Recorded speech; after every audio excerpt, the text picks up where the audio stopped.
Everyone, Rosemary Hobson back again to help you take full control of your life by what you choose to put at the end of your fork.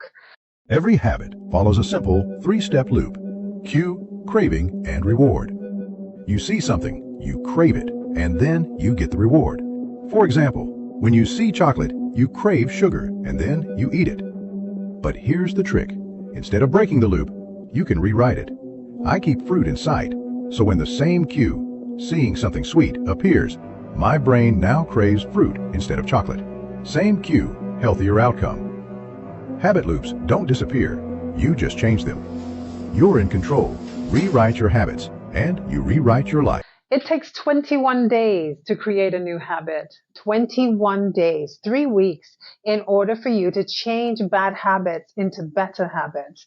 Now, what does that mean for you if you're having issues with high blood pressure or type 2 diabetes, or you need to lower your cholesterol, or you need to lose weight? What that means is that you can create new habits that are beneficial instead of detrimental to your health. Let's talk about it. When it comes to preventable chronic illnesses like high blood pressure or type 2 diabetes, high cholesterol, or overweight and obesity, these all have to do with inflammatory responses in your body, primarily caused by what you're eating. If you're eating a lot of processed foods, foods that are low nutrient, low fiber, and have very little variety, the standard American diet, then you're at risk for developing a chronic illness that is absolutely preventable. Habits are formed based on taste, based on food, based on culture, based on emotional feelings. When it comes to food, food has not really been about fueling our bodies for a long time. It's now changed over from the time of the caveman to fight or flight, or having to eat and then have moments of feast and famine, to now we have so much variety and so much availability of food, especially in the United States, that eating well has not been an issue for thousands and thousands of years, which has led us to ingesting more and more chemically produced food instead of eating real food. We've all heard about hybridized wheat by now and how negative that is for our well-being and for our health in general. So when you combine these things that are processed foods, high sugar, high salt, high fructose corn syrup, all of these, and have very little nutrient value, but they're fast and fast food. When that goes in, it changes the chemical processes that go on from our mouths down to our anus when it comes to how our bodies process foods. Did you know your gut bacteria can make you addicted?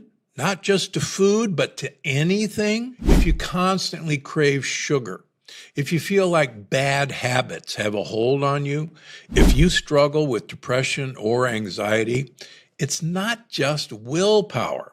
It's your gut microbiome calling the shots. These bad bugs hijack your feelings, literally forcing you to seek out what they want. And the result? Mood swings, compulsive behaviors, addictions you can't shake. But here's the secret. You can reprogram your gut to work for you, not against you. And what that leads to is habits. Habits are being formed directly in the intestinal tract.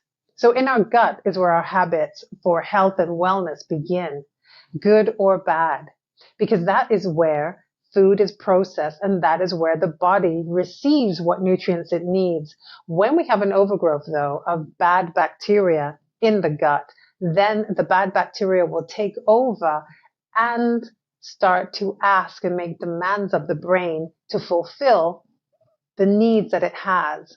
When the brain is now being guided and ruled by bad bacteria, then that leads to bad food choices. The bad food choices then become habitual because now we're in a state where the body needs it, quote unquote, needs it. So how do we get rid of that? If you know that you're eating that high salt food or that trans fat food or food that has just been cooked in the wrong kind of oil, and it's causing an inflammatory response in your body by giving you one of these 4 avoidable illnesses, how do you get rid of those urges? And it's simple, but not so simple. So let's talk about it in the simplest terms. The word you need to remember is neuroplasticity. Neuroplasticity is a term that's used for how the brain creates new neural pathways to create new habits and new abilities. It's like learning how to play piano from a young age versus trying to learn how to play a piano when you're 45. There's a big difference, and there's a lot more ease when it comes to a younger brain. And that's because the brain is able to create new pathways and create new ways of interacting so that our synapses are more primed to develop new connections. For somebody who has had, for example, type 2 diabetes, or someone that's had high cholesterol or is overweight or obese, and they've had a stroke, let's say they've had damage to a particular part of their brain, which is affecting their mobility on one side of their body. The only way to get around that is because those brain cells in the area of the body that was affected by the stroke are now damaged. You cannot regenerate those brain cells. But what you can do is develop newer neural pathways in order to adapt the brain to a new way of moving the body. So that's why some people are able to recover from strokes and regain mobility in the limb or the side of their body that was previously paralyzed. It's an amazing thing. So think of it this way. When you're developing habits, unhealthy habits become ingrained because the brain is now at the mercy of bad bacteria. If we can interrupt that pattern by introducing real food and setting up a plan and a goal to have real food enter into our lives and fuel our bodies for the best outcomes, we can start to change those habits. And that's the number one reason why diets do not work. That once you deprive your body of the chemical signatures that it's used to receiving through processed food, fast food, low fiber foods, high carbohydrates that have no nutritional value, once that has been imprinted in your body, then just depriving your body of that is not going to go well for you. You need 3 weeks.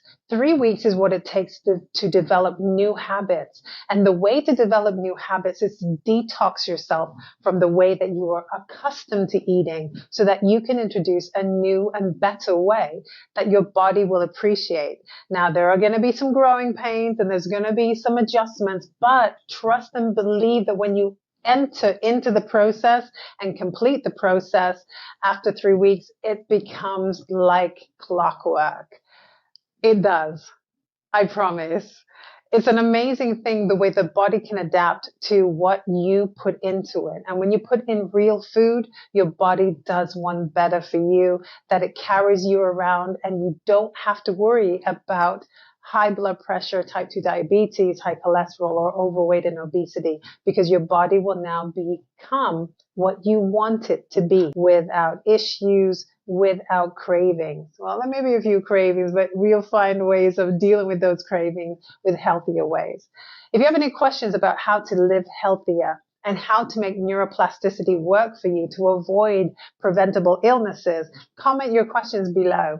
Don't forget to subscribe, share, like this video, and check out my YouTube video too. Let's have some HAV for Victor, SOM for Mother, and we'll see you next time. I'm Rosemary. Have some. Bye.